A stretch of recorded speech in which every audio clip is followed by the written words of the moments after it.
নমস্কার, astro Bengali অ্যাস্ট্রোমো চ্যানেলে আপনাদের প্রত্যেককেই স্বাগত জানাই। আজকে কুম্ভ রাশির জাতক জাতিকাদের রাহু ট্রানজিটের ফলাফল নিয়ে আলোচনা করব। রাহু 8 তারিখ, জুলাই মাসের 8 তারিখে নক্ষত্র পরিবর্তন করেছে। তো মীন রাশির ঘরে অবস্থান করছে, অর্থাৎ আপনাদের দ্বিতীয়ভাবে অবস্থান করছে রাহু, এবং প্রত্যেকটি ঘরে 3টি করে নক্ষত্র থাকে। এতদিন রেবতী নক্ষত্রে ছিল, এইবার উত্তর ভাদ্রপদ নক্ষত্রে প্রবেশ করলো। 16ই মার্চ পর্যন্ত, 2025-এর 16ই মার্চ পর্যন্ত কিন্তু এই ঘরে থাকবে, অর্থাৎ এই নক্ষত্রে থাকবে।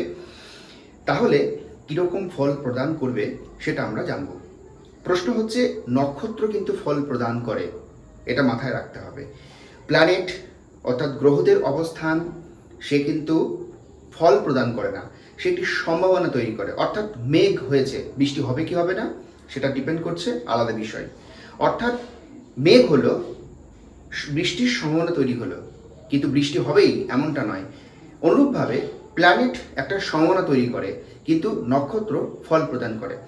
তার জন্য এটা মাথায় রাখতে হবে যে এই নক্ষত্রের পরিবর্তন এটা কিন্তু খুব গুরুত্বপূর্ণ। তবে ফাস্ট মুভিং যে প্ল্যানেটগুলো রয়েছে, যেমন ধরুন বুধ, মঙ্গল, রবি, এই ধরনের যে শুক্র, এই ধরনের যে প্ল্যানেটগুলো রয়েছে, তাদের নক্ষত্র পরিবর্তন খুব বেশি বিচার্য বিষয় নয়। কিন্তু বিশেষ যেগুলো অনেক দিন ধরে একটি ঘরে অবস্থান করে, যেমন বৃহস্পতি, শনি, রাহু, কেতু, ক্লিয়ার, এই প্ল্যানেটগুলোর কিন্তু নক্ষত্র পরিবর্তন অত্যন্ত ভাইটাল, এবং এর উপরে কিন্তু অনেক কিছু ডিপেন্ড করে থাকে। প্রশ্ন হচ্ছে কীরকম ফল প্রদান করবে সেটা জানবার আগে আমাদের জানতে হবে যে এই নক্ষত্রটা কাকে, কোন দিকটাকে প্রাধান্য দেয়। দেখুন, মীন রাশির ঘরে মূলত 3টে নক্ষত্র দেখা যায়। একটা হচ্ছে রেবতী নক্ষত্র, 2 হচ্ছে পূর্ব ভাদ্রপদ নক্ষত্র এবং উত্তর ভাদ্রপদ নক্ষত্র, ক্লিয়ার। রেবতী নক্ষত্র সেটা থেকে বেরিয়ে এলো কে, এখন উত্তর ভাদ্রপদ নক্ষত্র। এই উত্তর ভাদ্রপদ নক্ষত্র কার সেটাকে বুঝতে হবে, সেটা হচ্ছে শনির নক্ষত্র। এখন এই উত্তর ভাদ্রপদ যে নক্ষত্র, এই উত্তর ভাদ্রপদ নক্ষত্রের শনি নক্ষত্র হওয়ার জন্য এই যে রাহুকে শনি আবার চেলায়। কলিযুগের সব থেকে প্রভাবশালী কোনো যদি প্ল্যানেট হয়ে থাকে সেটা হচ্ছে রাহু, এবং সে মূলত শনি চেলা হিসেবেই কাজ করে।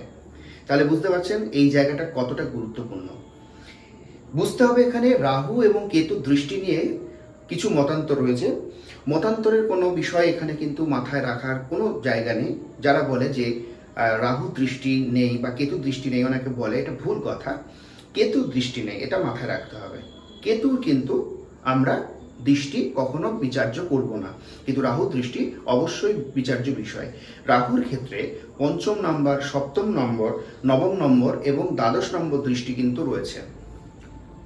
এর জন্য বলবো পরাশরীয় যে শাস্ত্র রয়েছে সেটা ভালো করে যেন যারা এই প্রেডিকশন করেন বা এই শাস্ত্র নিয়ে যারা আলোচনা করেন, তিনি যদি বয়স্কও হয়ে থাকেন, আমি বলবো অবশ্যই আপনি দয়া করে শাস্ত্র পড়ে বলবেন। কারণ আমার কাছে একটা ভিডিও এসেছে, আমার স্টুডেন্টরা ভিডিও পাঠিয়েছে, একজন বয়স্ক এবং বিশেষ তার উপাধি রয়েছে বলে আমি মনে করি, তিনি একটা বিশেষ কথা বলছেন যে রাহু এবং কেতুর দৃষ্টি নেই, তাতে কে মানলো না মানলো, আপনার মানা না মানার উপর কিছু ডিপেন্ড করে না। আপনি ভুল বলছেন, এটা আপনাকে বুঝতে হবে। রাহু দৃষ্টি আছে, শাস্ত্র বলছে, আপনি কে? বই বলছে, হ্যাঁ ইয়েস, বইগুলো পড়ুন না, বইগুলো কি বলছে, যাওয়ার দৃষ্টি আছে, কেতুর কিন্তু দৃষ্টি নেই। অতএব আপনার কথার উপর তো ডিপেন্ড করবেন, আপনি তো শাস্ত্রটাকে নষ্ট করছেন। আপনি বয়স্ক মানুষ, আমার অনুরোধ, যদি আপনি ভিডিও এরকম দেখেন তাহলে কথাটা শুনবেন একটু দয়া করে। জোরহাত করে বলছি, শাস্ত্র পড়বেন, নিজের ভাবনা চিন্তা প্রয়োগ করবেন না। নিজের ভাবনা চিন্তা প্রয়োগ করার কোনো জায়গা নেই এখানে, মাথায় রাখতে হবে। এবার আসি শাস্ত্র কথা, সেটা হচ্ছে রাহুর তাহলে কি কি বললাম দৃষ্টিগুলো, 5ম নম্বর দৃষ্টি, 7ম নম্বর দৃষ্টি, 9ম নম্বর দৃষ্টি, 12 নম্বর দৃষ্টি কিন্তু রয়েছে, ক্লিয়ার। এই ঘরগুলোতে রাহু দৃষ্টি দিয়ে থাকে। আর কি কোন কোন ঘরে ভালো ফল দেয় সেখানে সূত্র বলা হচ্ছে 3য় ভাব, ঠিক আছে, 6ষ্ঠ এবং 11দশে ভালো দৃষ্টি দিয়ে থাকে, অর্থাৎ অবস্থানগতভাবে ভালো ফল দিয়ে থাকে। যদি রাহু কোনো লগ্ন চার্ট সাপেক্ষে কোনো ব্যক্তির 3য় নম্বর, 6ষ্ঠ নম্বর এবং 11 নম্বর বা ভাবে, 11 ঘর বা 11 ভাবে যদি অবস্থান করে তাহলে ভালো ফল দেয়। বোঝা গেল? এখন প্রশ্ন হচ্ছে, আমরা আজকে যে আলোচনাটা করছি সেটা হচ্ছে রাশি সাপেক্ষে। তাহলে এই রাশির ঘর থেকে কোন কোন দৃষ্টি দেবে? দ্বিতীয় ভাবে রয়েছে কুম্ভ রাশির সাপেক্ষে মীন রাশি দ্বিতীয় ভাব। এই দ্বিতীয় ভাব থেকে কোন কোন ভাবে দৃষ্টি দেবে? পঞ্চম ভাবে, আমি বারবার বলছি পঞ্চম ভাবে দৃষ্টি মানে বৃশ্চিক রাশির ঘরে দৃষ্টি দিচ্ছে, অর্থাৎ আপনাদের রাশির সাপেক্ষে 10ম নম্বর ঘরে। ক্লিয়ার? আর কোন ভাবে দৃষ্টি দেবে? সপ্তম ভাব, অর্থাৎ আপনাদের রাশি সাপেক্ষে 8ম ভাবে। ক্লিয়ার? আর হচ্ছে নবম ভাব, নবম দৃষ্টি দেবে। নবম দৃষ্টির দ্বারা আপনাদের রাশি সাপেক্ষে 6ষ্ঠ ভাবে দৃষ্টি দেবে, এবং দ্বাদশ আপনাদের রাশি সাপেক্ষে 3য় ভাবে দৃষ্টি দেবে। বোঝা গেল? তাহলে এখন কিরকম ফল প্রদান করবে? যাদের লগ্ন চাটে 3য়, একাদশ এবং 6ষ্ঠ নম্বর ঘরে রাহু বিরাজমান, তারা কিন্তু অবশ্যই ভালো ফল পাবেন। একই সঙ্গে যাদের দশা চলছে, রাহুর দশা, সেটা বিংশোত্তরী মহাদশা হোক বা অন্তর্দশা বা প্রত্যন্তর দশা, তারা অবশ্যই এখানে ভালো ফল পাবে। এবার প্রশ্ন হচ্ছে, এই নক্ষত্রটা কাকে দেখায়?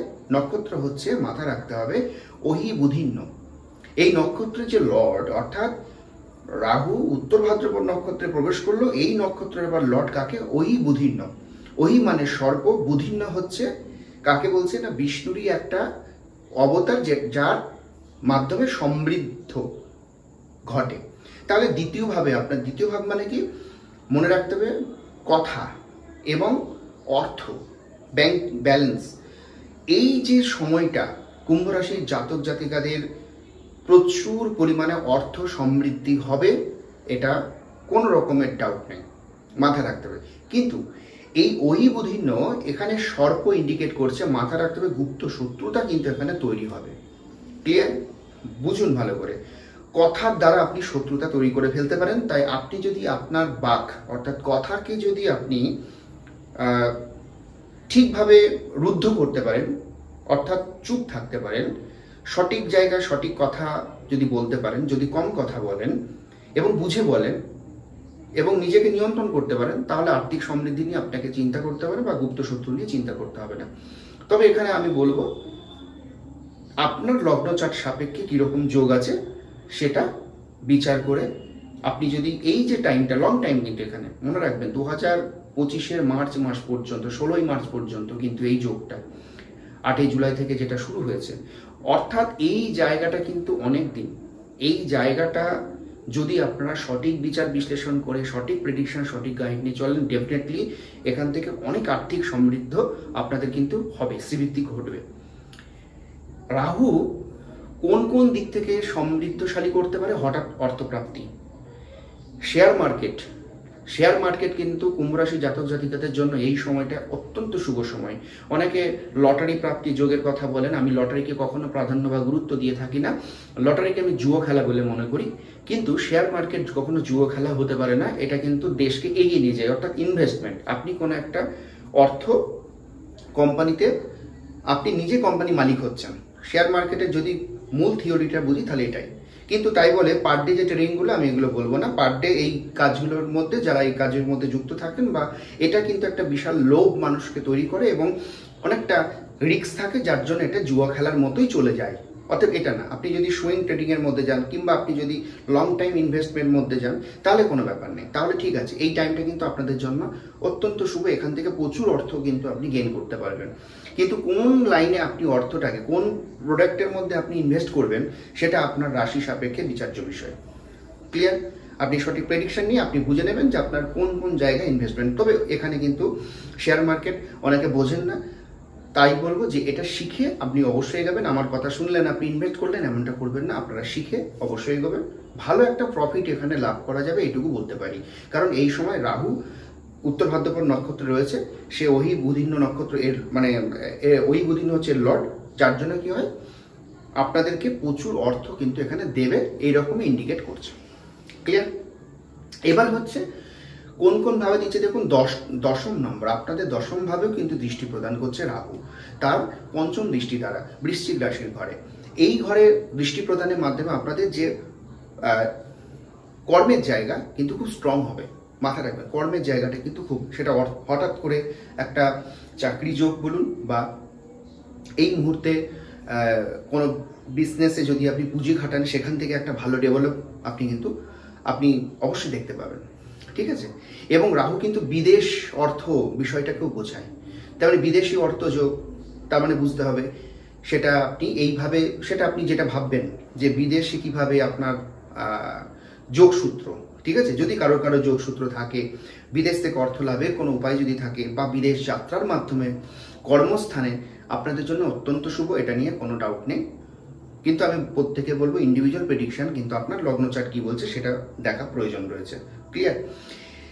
এবং সেখানে রাহু এবং শনি কি অবস্থায় রয়েছে, কারণ শনি কিন্তু উত্তর ভাদ্রপদ নক্ষত্রের লর্ড, ভালো করে বোঝা, সেটা শনি নক্ষত্র, এবং রাহু শনির কিন্তু চেলা, এবং কলিযুগের মধ্যে, কলিযুগে সব থেকে ভালো ফল প্রদান করতে পারে রাহু, এবং রাহুই কিন্তু আবার ডুবিয়ে দিতে পারে। তাই এটা আপনার চার্টে কীরকম অবস্থায় রয়েছে সেটা বিচার্য বিষয়। এরপরে আসি, সে তার সপ্তম দৃষ্টির দ্বারা আপনাদের কন্যা রাশির ঘরে, অর্থাৎ আপনাদের চার্ট সাপেক্ষে অষ্টম ঘরে দৃষ্টি দিচ্ছে। এ ঘরে কি করবে, এখানে মাথায় রাখতে হবে যে যারা যারা কেস সংক্রান্ত বিষয়ে জড়িয়ে রয়েছেন, যদি আপনি ন্যায়ের হয়ে থাকেন, যদি আপনি সত্যিকারেরই কোনো ভালো ব্যক্তি হয়ে থাকেন, বা আপনার যদি দোষ না থাকে, তাহলে আপনি ন্যায় বিচার পাবেন, এটা কিন্তু দেখাচ্ছে। কিন্তু যদি আপনি দোষী হয়ে থাকেন, তাহলে আপনি ন্যায় বিচার পাবেন না, কারণ রাহু কখনোই শনির দ্বারা, বা এই জায়গাটাই, অর্থাৎ এই যে অষ্টম ঘরের কানেক্ট যেটা পাচ্ছেন, সেটা কিন্তু রায় দেবে একদম নিরপেক্ষ রায়। অর্থাৎ আপনি যদি সত্যিই দোষী না হয়ে থাকেন, তাহলে আপনি দোষী সাব্যস্ত হয়ে আপনাকে পানিশমেন্ট পেতে হবে না, কিন্তু আপনি যদি দোষী হয়ে থাকেন, আপনাকে পানিশমেন্ট পেতে হবে। এখানে কিন্তু এই রায় আসবে, বাস্তব, কিছু করার নেই, কারণ রাহু এবং শনির দ্বারা এই রায় আসে অষ্টম ঘর কানেক্ট যাদের ক্ষেত্রে। এখন প্রশ্ন হচ্ছে, শনি 7.5 চলছে, এটাও কিন্তু আপনাদের মাথায় রাখতে হবে, অর্থাৎ কর্মফল কিন্তু প্রদান করে, ক্লিয়ার। এর জন্য এইটা কিন্তু গুরুত্ব দিতে হবে। এখানে সব থেকে একটা বেস্ট রেমেডি কিন্তু এক্ষেত্রে হতে পারে একাদশী পালন। এর ফলে কি হয়, কর্মফলে যে ভুল ত্রুটি থাকে সেটা অনেকটা ভালো একটা ভাব তৈরি হয়, যার ফলে এখান থেকে আপনারা বাঁচতে পারেন। একাদশী তিথি কিন্তু আপনারা পালন করতে পারেন, আপনাদের জন্য এই মুহূর্তে অতি উত্তম। এবার আসি, আপনাদের ওই মীন রাশির ঘর থেকে নবম দৃষ্টির দ্বারা আপনাদের ষষ্ঠভাবে দৃষ্টি দিচ্ছে রাহুর দৃষ্টি, অর্থাৎ এখানে কিন্তু গুপ্ত কোনো অঙ্গে বা নিম্নাঙ্গে, বা অ্যাবডোমিন, আপনাদের কি বলবো, মানে স্টমাকের ওপরে অংশ বলুন, বা আপনাদের এক কথায় বুক থেকে, হ্যাঁ, বুক থেকে কোমর পর্যন্ত, ঠিক আছে, বা হাঁটুর ওপর পর্যন্ত অপারেশন যোগ, ঠিক আছে, কিন্তু সেটা ভালো সাকসেস, এটা কিন্তু দেখা যায় ষষ্ঠ ভাব। এবং চাকরি, ষষ্ঠ ভাব মানে চাকরি দেখা, ষষ্ঠ ভাব কিন্তু গুপ্ত কোনো জায়গা, বা বিশেষ করে বুক থেকে আমি বলছি কোমর নিচ পর্যন্ত, ঠিক আছে, এই অংশটাকে আপনাদের যে ট্রিটমেন্ট, সেখানে কিন্তু সাফল্য আসবে, এবং অবশ্যই অপারেশন যোগ কিন্তু রয়েছে, এবং সেটার দ্বারা আপনি একটা ভালো লাইফ কিন্তু লিড করবেন। ভালো, অবশ্যই ভালো, এটা নিয়ে কোনো দুশ্চিন্তার কোনো জায়গা নেই। এবং এইখানে চাকরির একটা বিষয় রয়েছে, কারণ হঠাৎ চাকরি দেখতে গেলে ষষ্ঠ ভাব বিচার্য বিষয়।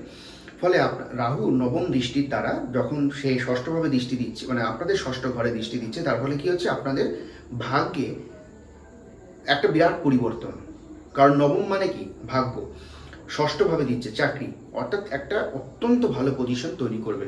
এবং ট্রিটমেন্টের দ্বারা মাথায় রাখবেন আপনি একটা ভালো, তবে অপারেশন যোগ যেটা বললাম, তার দ্বারা আপনি একটা ভালো লাইফ ফেস করবেন।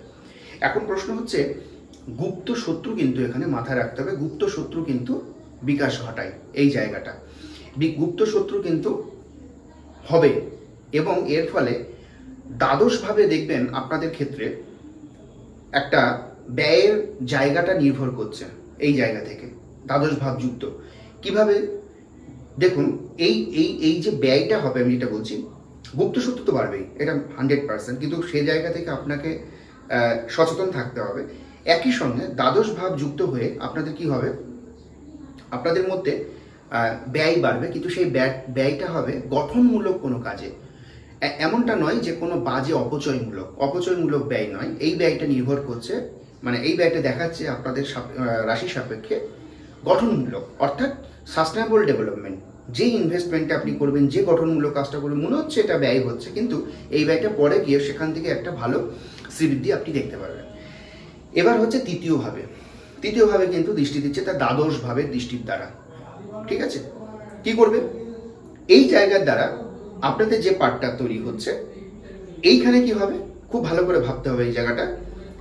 এইখানে মাথা রাখুন মঙ্গলের ঘর, এইখানে যে মঙ্গলের ঘর পড়ছে অর্থাৎ মেষ রাশির ঘর আপনার রাশি সাপেক্ষে 3য় নম্বর, তার মানে ভ্রাতৃত্ব দ্বন্দ্ব, ঠিক আছে, বা বন্ধু বান্ধবদের সঙ্গে একটা দ্বন্দ্ব তৈরি হওয়া, কিন্তু এই দ্বন্দ্বটা হিংসা থেকে আসবে এবং আপনার খুব কাছের কেউ, ঠিক আছে, রক্তেরই অংশ বা আপনার খুব প্রাণের কেউ, ভালোবাসার কোনো ব্যক্তি, তার সঙ্গে একটা দ্বন্দ্বমূলক জায়গা কিন্তু তৈরি হতে পারে, যার ফলে আপনার সেই শত্রু হয়ে যাবে। কারণ ওই বুধিন্য এ কিন্তু শত্রুতাও বৃদ্ধি করে, অর্থ যেমন আনে আমাদের, শত্রুতা বৃদ্ধি করে। তার জন্য আমাদেরকে কি করতে হবে? সচেতন থাকতে হবে। শত্রু বৃদ্ধি হবেই এমনটা নয়, যদি আমরা সচেতন থাকি। অ্যাস্ট্রোলজি আমাদের সচেতন করে। আমি যদি সচেতন হয়ে যাই তাহলে এখানে কোনো ব্যাপার থাকে না। আর সব থেকে বড় রেমেডি এই মুহূর্তে বলবো, বিষ্ণুকে দেখাচ্ছে, তাই না? ওই বুধিন্য কি, ওই সর্প, বুধিন্য হচ্ছে বিষ্ণুরই অবতার এবং যে সমৃদ্ধশালী। এই মুহূর্তে আমি বলবো সব থেকে বেস্ট রেমেডি আপনার জন্য একাদশী তিথি করা এবং সঠিক প্রেডিকশন গাইড মেনটেন করে এগিয়ে চলা। আপনার চার্ট সাপেক্ষে কি রয়েছে, কি অবস্থায় রয়েছে, সেই অনুযায়ী সঠিক একটা রেমেডি গাইড নিয়ে আপনি এগিয়ে যান। আপনি 100% মার্চ মাসের 16 তারিখের পর আপনি দেখবেন আপনি অনেকটা ধনশালী হয়ে গেছেন, মানে বিত্তবান ব্যক্তি হয়ে গেছেন। পুঁজি আপনার যে যে জায়গায় ইনভেস্ট করছেন সেটা আপনি সেই সময় গিয়ে একটা ভালো ফিডব্যাক পাবেন, অর্থাৎ অর্থ সমৃদ্ধশালী একজন ব্যক্তি আপনি কিন্তু হয়ে যাবেন এই পিরিয়ডে, যদি সঠিক প্রেডিকশন, সঠিক গাইড মেনে চলেন, যদি সঠিক অ্যাস্ট্রোলজিক্যাল বিশ্বাস করে এগিয়ে চলেন। তবে তাই মানে এই নয়, সবসময় বলবো যে তাবিজ, মাদুলি, কবজ দিয়ে গাইড নয়, অনেক ফ্রি গাইড রয়েছে, তার দ্বারাও কিন্তু আমরা ভালো থাকতে পারি, সেইভাবেই আমরা কিন্তু এগিয়ে যেতে পারি। তো এই হচ্ছে আপনাদের রাহুর ট্রানজিটের ফলাফল বললাম। এখানে বৃহস্পতির ট্রানজিট চলছে, আপনারা জানেন, বৃষ রাশির ঘর থেকে, সেটা একটা ভালো। আবার এটাও মাথায় রাখতে হবে, শনি কিন্তু 7.5 পিরিয়ড, সে কিন্তু কর্মফল দেবে, এটাও আমাদের মাথায় রাখতে হবে। অর্থাৎ এই টোটাল কম্বিনেশনে ভালো থাকতে গেলে অবশ্যই একাদশী তিথি করা অত্যন্ত শুভ। একই সঙ্গে সঠিক প্রেডিকশন গাইড মেনটেন করে আপনার লগ্ন চার্টে কী অবস্থায়, কোন কোন প্ল্যানেট, কোন কোন নক্ষত্র কী অবস্থায় রয়েছে, সেই অনুযায়ী একটা সঠিক গাইড মেনটেন করে এগিয়ে চলুন, ডেফিনেটলি ভালো থাকবেন। আবার নতুন ভিডিও দেখা হবে। নমস্কার।